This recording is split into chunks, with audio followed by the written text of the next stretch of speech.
Well, we'd like to welcome you to another installment of the Foundry Institute at Ohio Christian University.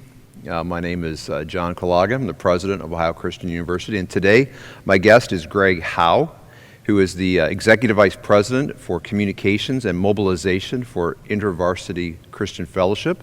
Another title would be chief communications officer. So Greg is here on campus for a couple of days leading chapels and also doing some diversity workshops, and so this is a great opportunity for us to connect with Greg. Today's topic is really evangelism and discipleship in a postmodern world.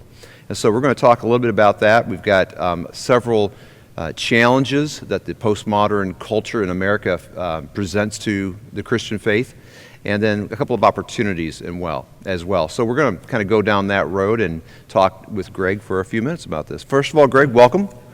Good to have you here. Flew in from Chicago. I did. Thanks for having me. Is this your first time on our campus? No, I spoke here a few years ago. Okay, great. Well, welcome back. Thank you. Tell me a little bit about your family and then your professional background. Sure. I'm married. My wife is an infectious disease doctor who does research on HIV, AIDS, maternal child transmission issues. So. Wow. She's based in Chicago, but also has research projects in South Africa and Botswana and other places around the world. And I have two daughters, 13 and 11. Okay. And we just adopted a puppy. Oh, I'm sorry. Yeah, I know. So the family, our family text thread is largely keeping track of where the dog is. Exactly. So a third child. Exactly. Yeah. Have you lived in Chicago most of your time, or? I have. I grew up in the Chicago area, but spent 13 years in New York City, okay. Leading InterVarsity's ministries on the East Coast, and then came back to Chicago. Okay, great. Well, tell our listening audience what InterVarsity Christian Fellowship actually is. What is Sure. the focus of your ministry? So InterVarsity attempts to plant and to sustain witnessing communities of students and faculty on non-religious campuses. So we're present now in about 750 campuses around the United States. We have 1,200 chapters among those campuses, so some of them will be chapters that attempt to reach the entire campus with the gospel. At times we found it's helpful to create a group for Greek students, fraternity and sororities, or athletes, or African American students to reach into those particular communities. So you could have a couple different chapters on one campus? Yeah, Okay. Have a faculty fellowship. And the hope is, like people experience here at Ohio Christian University, we want to invite more people to become worshipers of the triune God. And so we'll do evangelism, disciple the students, and also what we primarily hope is train the students to actually lead the ministries so that when they graduate and return to church, Right. There's a group of people who could say, I would love to lead a Bible study for you. I've been doing it for 3 years. Can I help? Right. So you're actually sending missionaries back to the church. We hope so. Yeah. And around the world, we sponsor the Urbana Student Missions Conference, which is coming up December of 2022, and many people might know us from InterVarsity Press, right, which IVP. is our publishing house. Right. Many of our listeners, we send the Foundry Institute these installments out to a listserv of about 600 people in ministry. Okay. So I'm sure many of our listeners will be familiar with IVP. Now, do you find that a lot of do you grow up some of your own staff?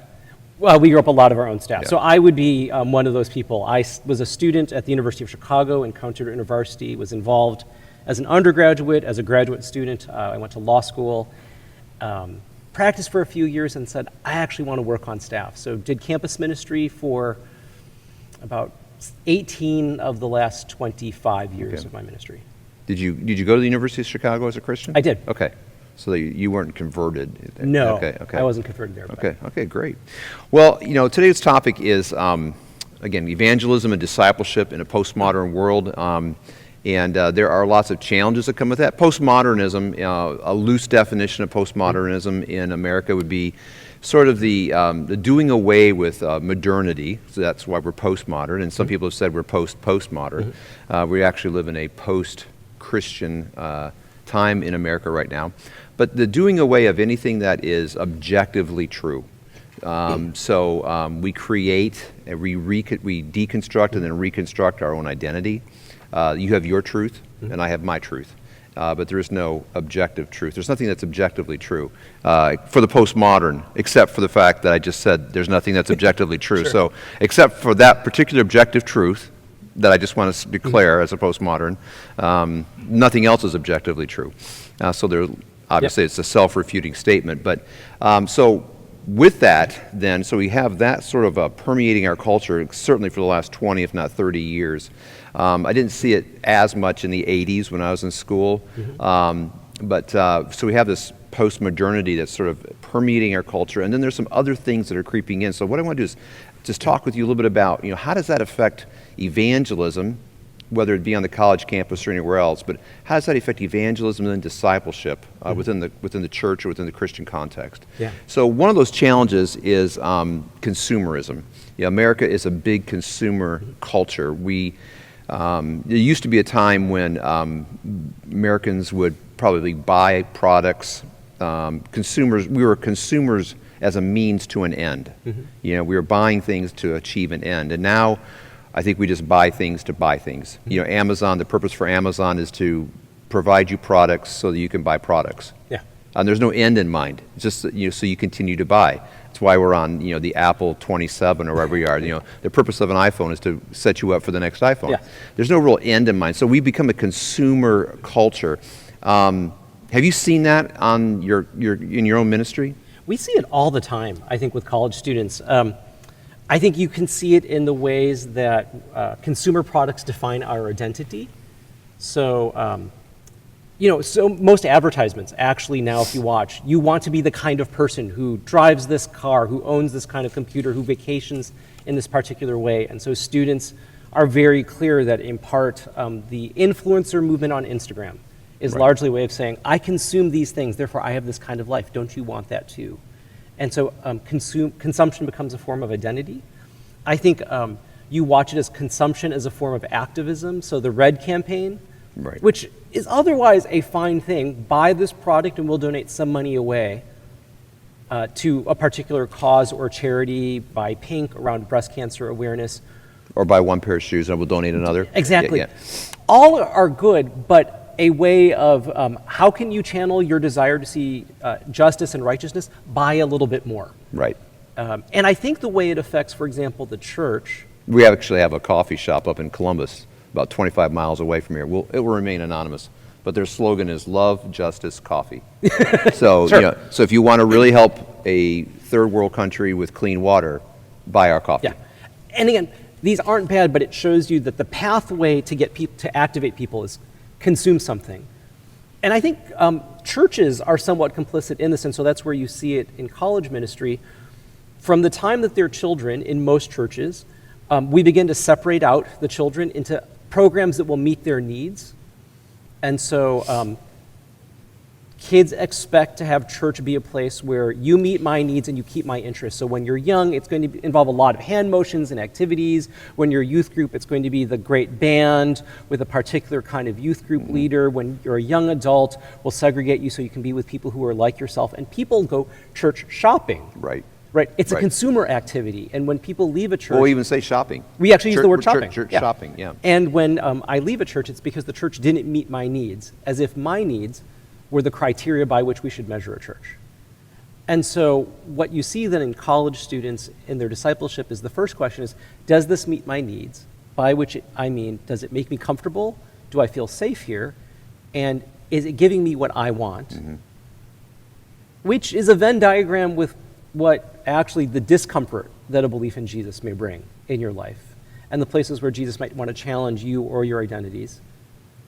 And actually the place of discomfort, which the disciples experience constantly in the Gospels, as they're befuddled by Jesus and irritated by him, actually could be your place of growth. So one of the challenges when you meet college students now, but I think when you meet anybody under the age of 80, is how do we decenter your sense of your own needs into the larger picture of what God's doing? Yeah, and I expect every pastor has seen this. Well, even when the disciples, were kind of saying, hey, everybody's leaving, you're not really scratching where they're itching, Jesus. Their people are leaving, His response wasn't, panic. It was like, well, maybe you ought to leave too.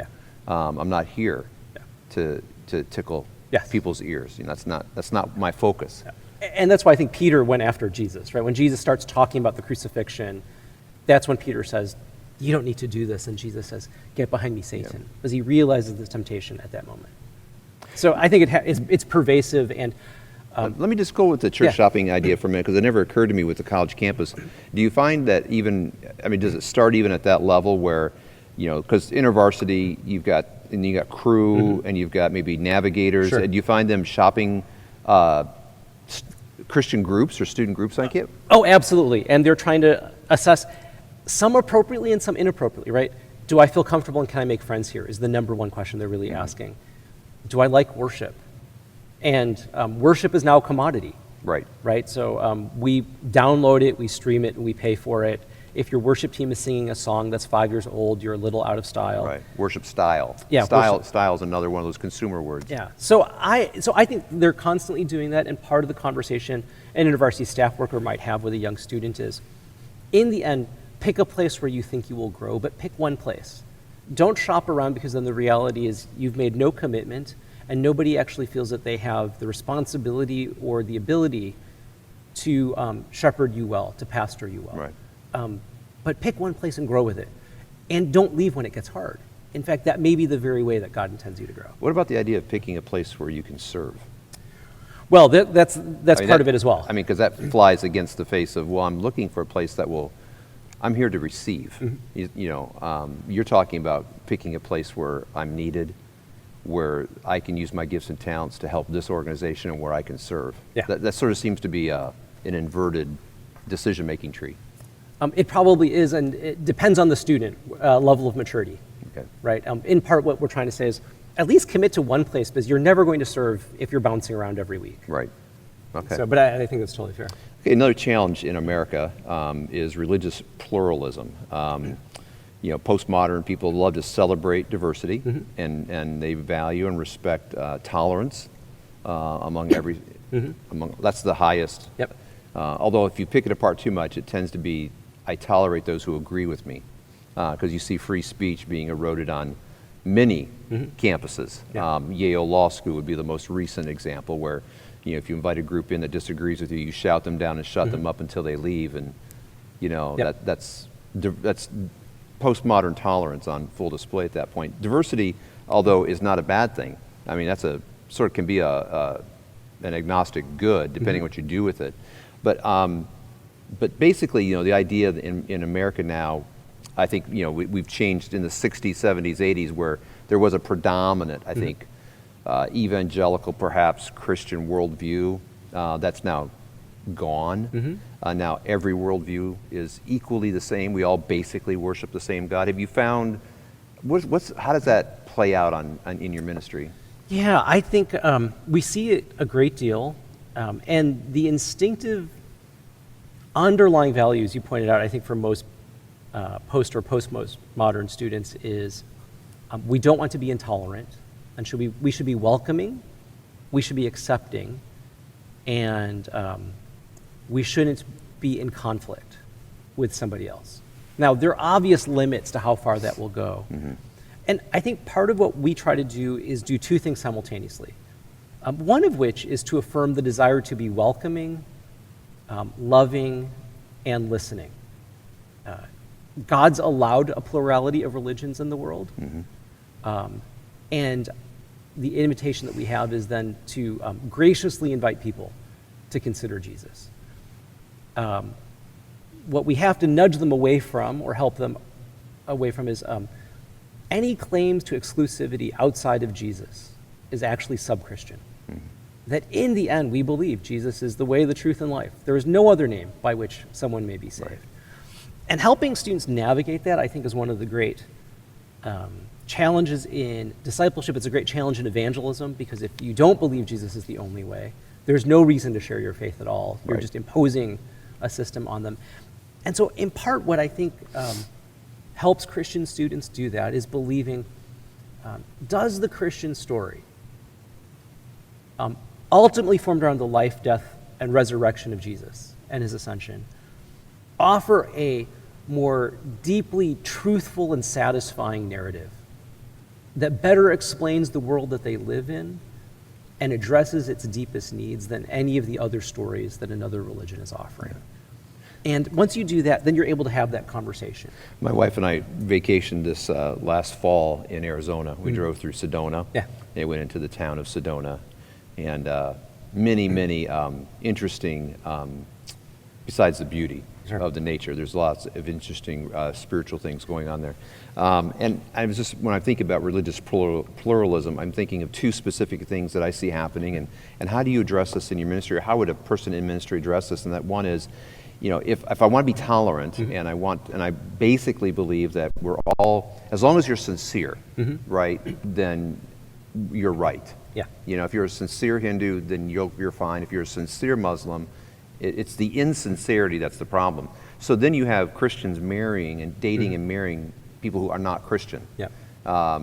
Because, if you're that tolerant and you date somebody, you usually end up marrying somebody who you dated. Yeah. So you have that problem, what I would consider to be a problem for the Christian church. And then also you've got a little bit of what I call the Golden Corral. Golden Corral is a buffet restaurant where you actually have the Bible in your home, and then you have maybe some crystals. Yep. Maybe you burn some little incense for some religious reasons. You organize your furniture in a certain way to maximize energy flow, and you're kind of picking a little bit of this religion and picking a little bit of that religion. And but you're a Christian, but you're picking all these Golden Corral items off the buffet for your religious, pluralistic experience. Have you catching any of that? Or? Yeah, all the time. And you see students using language that's clearly sub-Christian. I'm just going to manifest that I want this to be true. Yeah. And we'd say, actually, there's a word for that. It's called prayer, and you're not addressing the universe. You're addressing God. Let's be clear what's happening. Or karma. That's a lot of Christians now using karma. I think the key thing that we do in InterVarsity's ministry, the fundamental unit of our ministry is a Bible study. And that's intentionally true because the most critical thing we could do is have students immersed in the scriptures. And if you go to an average InterVarsity chapter around the country, within the 4 years, there's going to be a clear time where we're going to spend the entire year in one of the Gospels. We tend to default to Mark. But any of the Gospels, and I think there's something about helping students walk through the story with the disciples, encounter Jesus, wrestle with who he is, make the mistakes of identifying who he is, but watch him very consistently declare, he is the way, the truth, and life. He's the shepherd, he's the narrow gate. Ultimately, we spend more of our energy helping students discovering who Jesus is, which I think then grounds the conversation about other religions, because in the end, it's not as much a abstract philosophical reason that we disagree with other religious groups. It's primarily, almost exclusively, who is Jesus? Right. What did he accomplish? And who does he remain? Who is he now? And so I think as the deeper we ground people in the actual narratives of the gospel and in the narratives of Acts, where the early church wrestled with these questions on a regular basis. Right. How will we deal with Artemis worship in Ephesus? How will we deal with the cults in the various communities that, as we encounter them, that people go, oh, if this is true about Jesus, then it has implications. Right. And I think in the end, I would rather call them to a loyalty to Jesus and then to become zealous for his glory and jealous for it. Because that's what will anchor them then as they encounter whatever religious or new agey or spiritual experience that they have. Yeah. They'll end up asking, by practicing this, am I still acknowledging Jesus' sovereignty over my life? And I think what they would say is, no, that crystal is not an acknowledgement of Jesus' sovereignty in my life. So we try to anchor them in the person of Jesus as the best center. Right. Rather than submitting to God's will, it's an attempt at control. Yeah. Well, that kind of moves to the challenge number 3, and that is that postmodernism tends to subordinate truth to identity.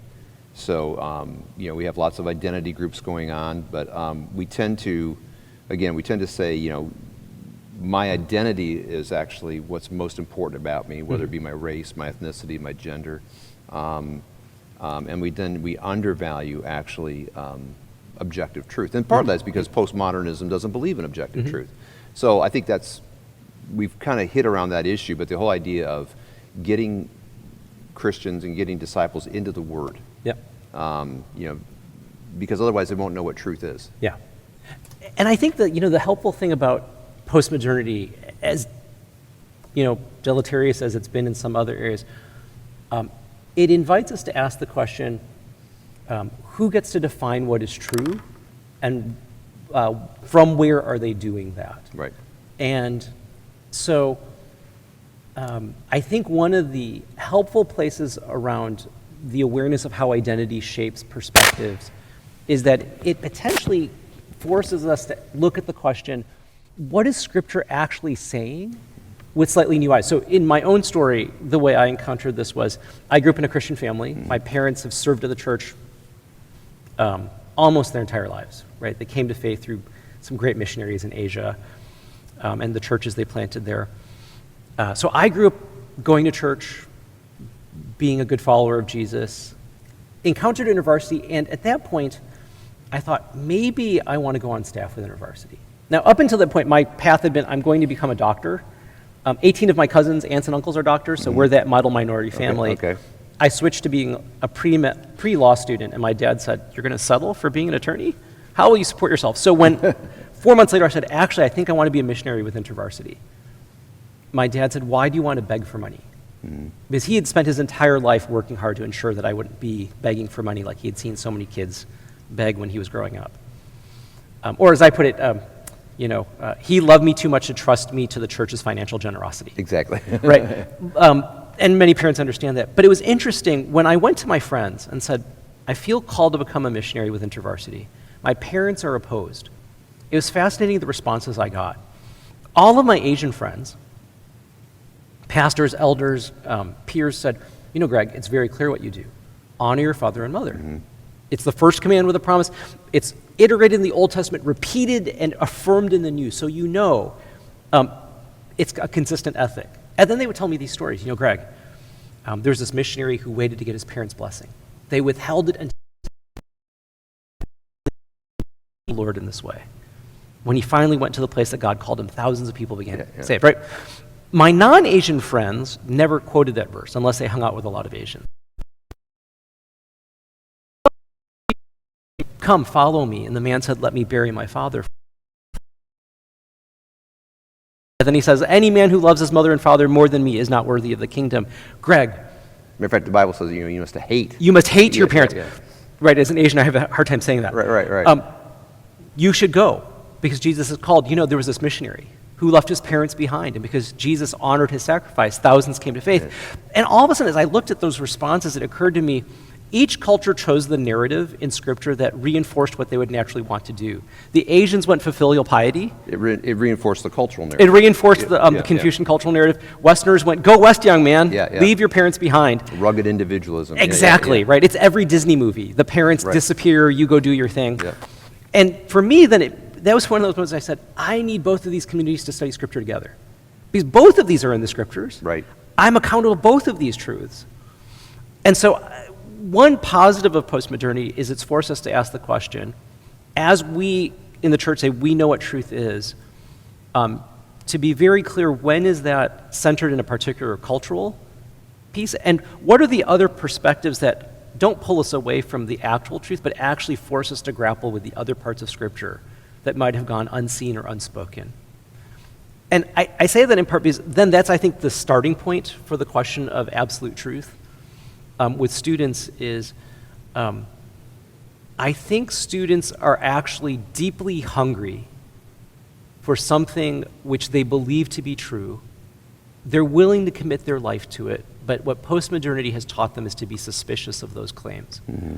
And so then what we found on campus is assertions of truth are seen as power moves and therefore raise suspicion. The embodied community that lives out those truths creates a plausibility structure where then they say, the only way to interpret that is something that you're living into an ethic that's greater than yourselves. And shall I conform myself to that? And all of a sudden it makes the truth claim plausible. So one of the ways we see that on campus a great deal right now is there's a general value for justice in the younger generation. And so in much of our evangelism on campus right now, what we're finding is that's the hook. That's the place where suddenly they're willing to begin to consider these truth claims because they know in a deep, visceral way people should pursue justice. Right. And if you can show actually we have a richer, deeper, thicker conception of justice than anything you're going to find out there, and more consistent. Right.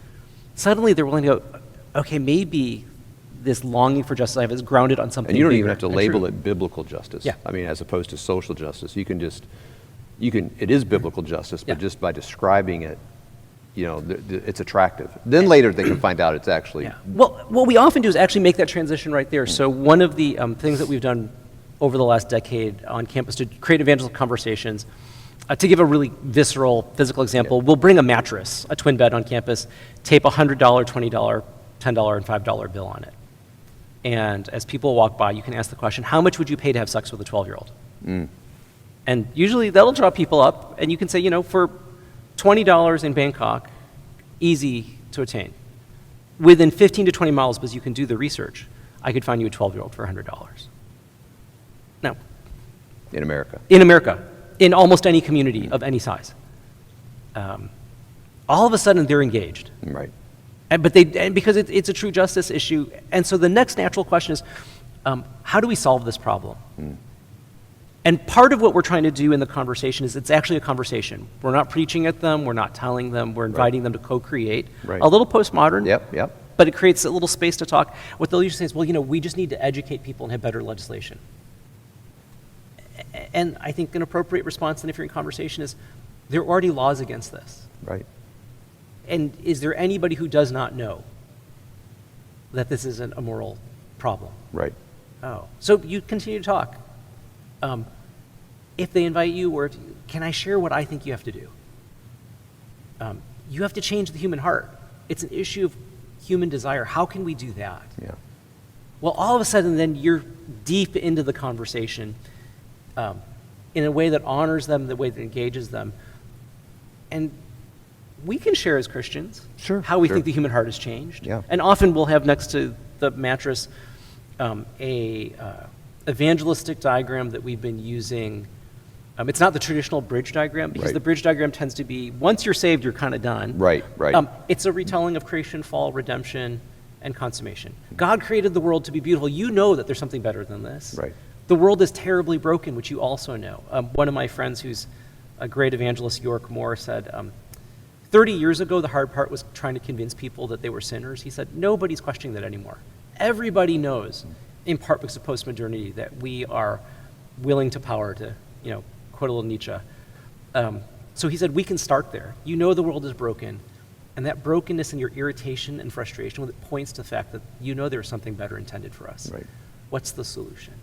And that's where I think then the story of Jesus, a God who does not attempt to avoid the suffering and pain, but enters into it, takes on the form of a servant, lives a sinless life, and yet welcomes sinners and restores them and forgives them and invites them to repentance. Suddenly, you can watch. Well, we can't, they'll say you can't legislate Yeah. morality, but yeah, that's what we try to But do. we do every time. And Right, the right. great thing about that is they don't even say that because they wanted to legislate morality right there. Right. Well, it's almost like the gun control laws a little bit, not Yes. to turn this into a gun control law conversation, but it's not that we lack laws. Mm-hmm. It's just the lack of enforcement, or the people who are doing most of the shooting don't need more laws because they're not following the ones we have. It's a hard issue. It's a hard issue. It's a hard issue that then has system Yeah. implications, yeah. This gets to another issue, but I love what you brought up. I almost want to mention this.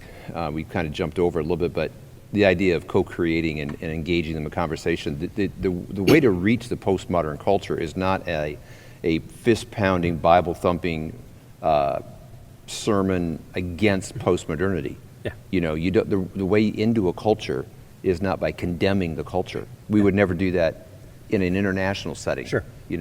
But in America, because a lot of our ministers and a lot of people, we kind of still, I'm 60, and I remember vaguely when, America, like when I was growing up, there was not church, there was not sports activities on Sunday or Wednesday night. Yeah. The culture propped up Yep. our Christian faith to a certain extent. And now that's all gone. Yeah. You can't go to church now on Sunday because my daughter's in a travel league. Sure. So I'd like to go to church, but clearly we can't. Yeah. Because she's chosen volleyball or whatever, fill in the blank. And I think that the trick for people in ministry is not to flip on to condemnation of the culture the way it is, but to use the culture to get them to Jesus in a way that you would do it if you were going to India, if you're going to South Korea, if you're wherever you're going. You would use the cultural narratives that would be most useful towards that end.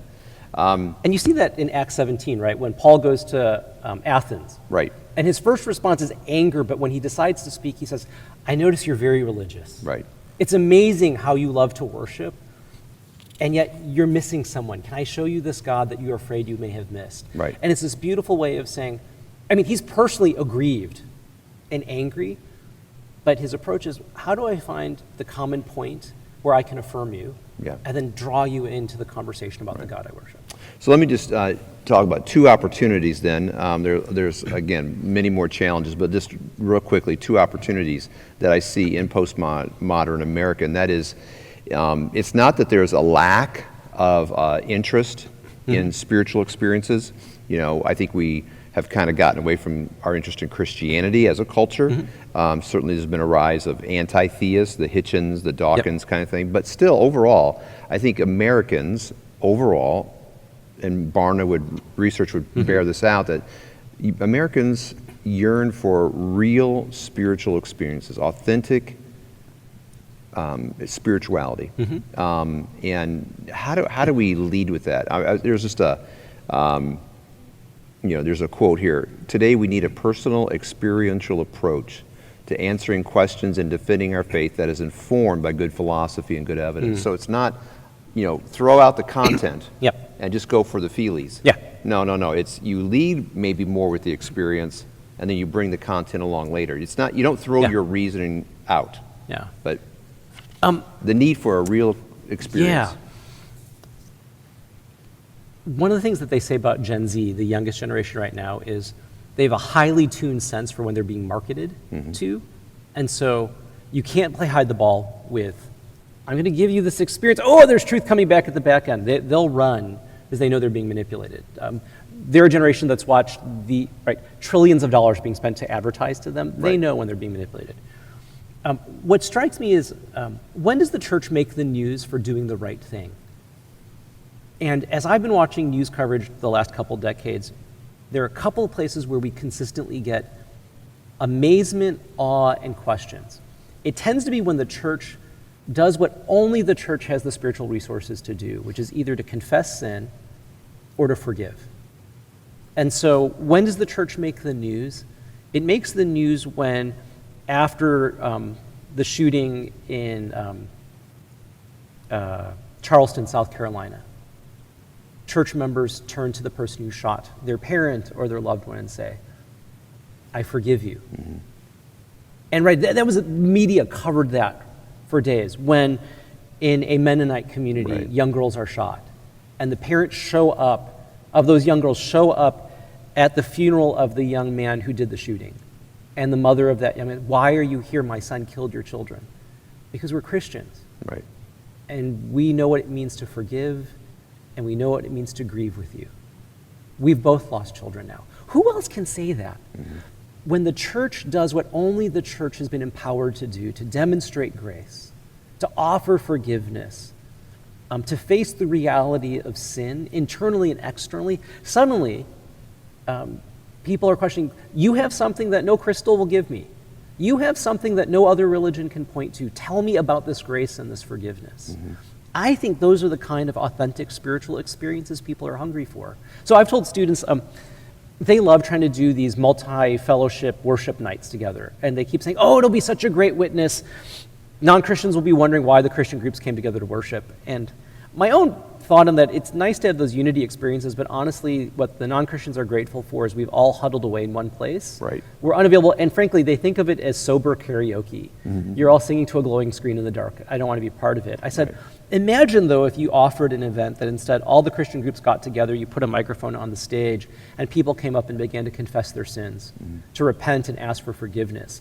I think you could draw a crowd. Because I think people don't see any other alternative. So I think that's one place that you can create authentic spiritual experience for people.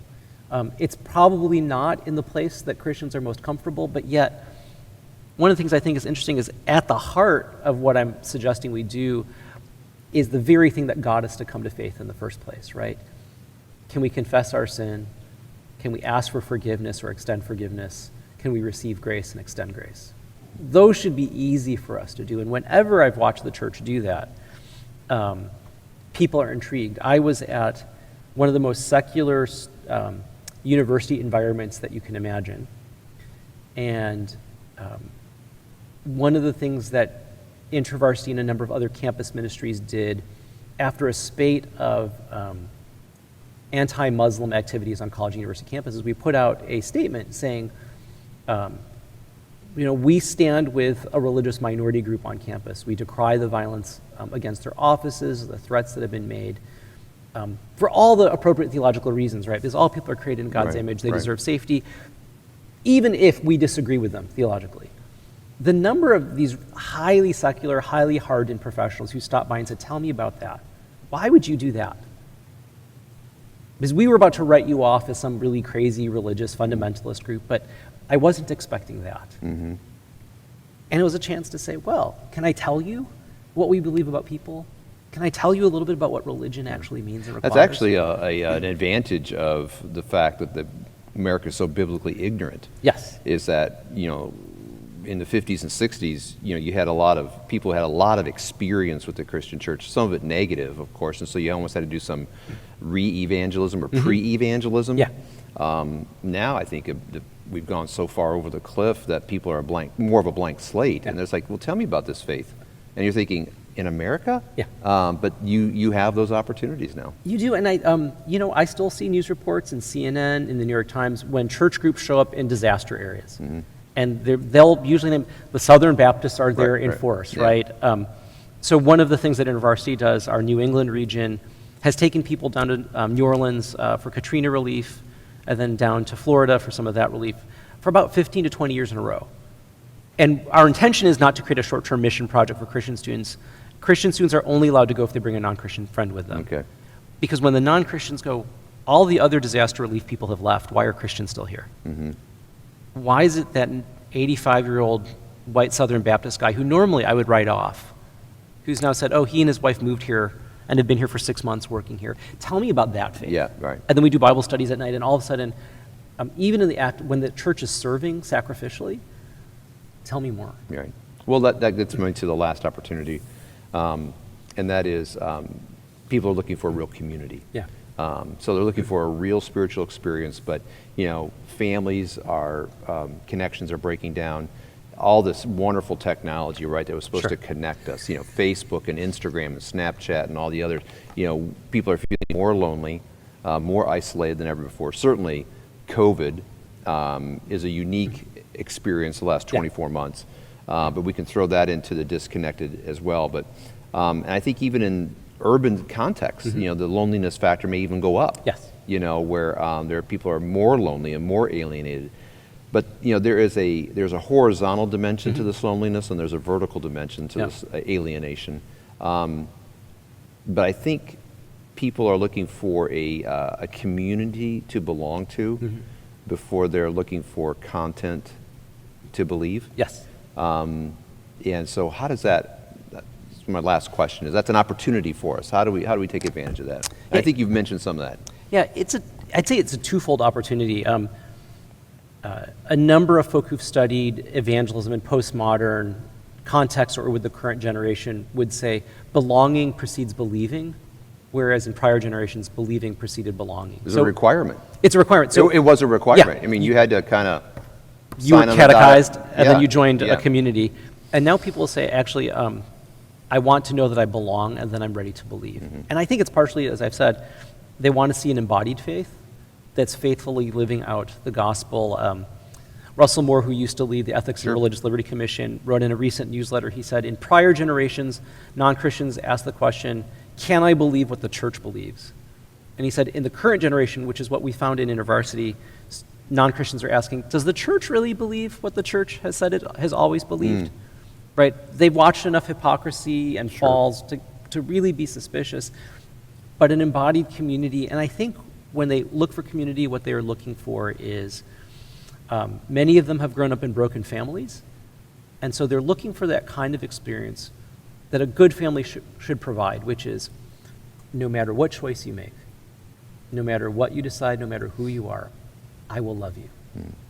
I will always welcome you, and I will never abandon you just because you're inconvenient. And so students come into a Christian fellowship on campus. I think they visit a church and ask, if I don't fit what you want me to believe or live like or how I identify, we've talked about identity, will you still love me, or is that just transactional to you? Right. I think in an era where you're watching churches split over politics, they're saying, if that's the kind of relationship the gospel offers, which is transactional and then disposable when we disagree on political or ideological things, that's not a faith that I'm willing to give my life to. Right. I can have more cohesion by just joining a social group. Right. If you can, well, I can get that by joining a political party. Yeah. And many people have. Right. Right. That sense of belonging is instantaneous, and I won't abandon you. But they're looking at a church for that. I think maybe the last thing I'll say is a church that consistently lives out its faith in the ways that we've already talked about is irresistible. And what I found is for people who, even if they start doubting their faith, but also as they're questioning their faith, in part what they say is, this is difficult for me, but I'm watching the way that you live. Mm-hmm. And you're modeling something for me that I don't see anywhere else. And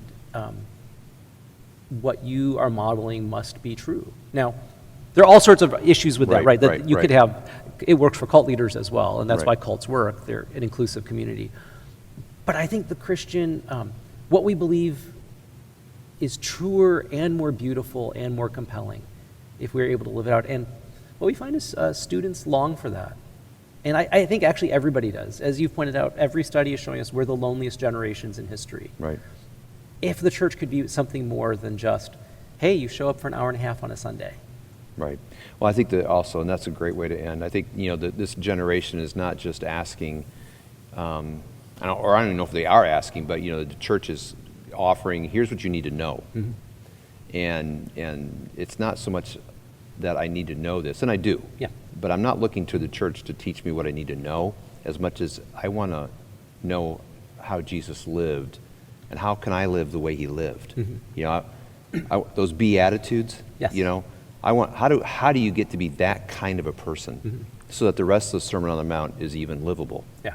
Yeah. So it's not that I need to know the Beatitudes. How do you get to be the kind of person that actually lives them? Yeah. And I think the challenge for most of us in ministry, particularly those of us in our generation, what may have brought us in is we loved the truth mm-hmm. statements. We loved knowing. That's why we went to school, additional school for it. And those are very important. I think in the end that grounds people in the larger story and anchors them when community goes away or life changes. I remember Elizabeth Elliot, mm-hmm. Many folk will remember, said, when things got hard, she said, I didn't know what I believed at all any longer after tragedy after tragedy. She said, but I knew enough to know that I still believe the Apostles' Creed. And so she would just recite it to herself as a way of anchoring herself. And so I don't think we're saying, truth doesn't matter, but what people, it's not what they want to see, because that's just consumerism, but what they're longing to see, is it true enough to have actually reshaped your life and the life of your community? Right. Are you living out the implications of that truth? And that's the front door. And then I think people will come hungry. Why did you do that? Why? Well, let me tell you the underlying belief that drives that. Right. Great. Well, thanks, Greg. Thanks for this time. I appreciate it. Thanks so much for the opportunity. Thanks for being on our campus. And we will get this wrapped up and get it sent off to all of our followers. Thanks so much. Thank you so much. Thanks for joining us.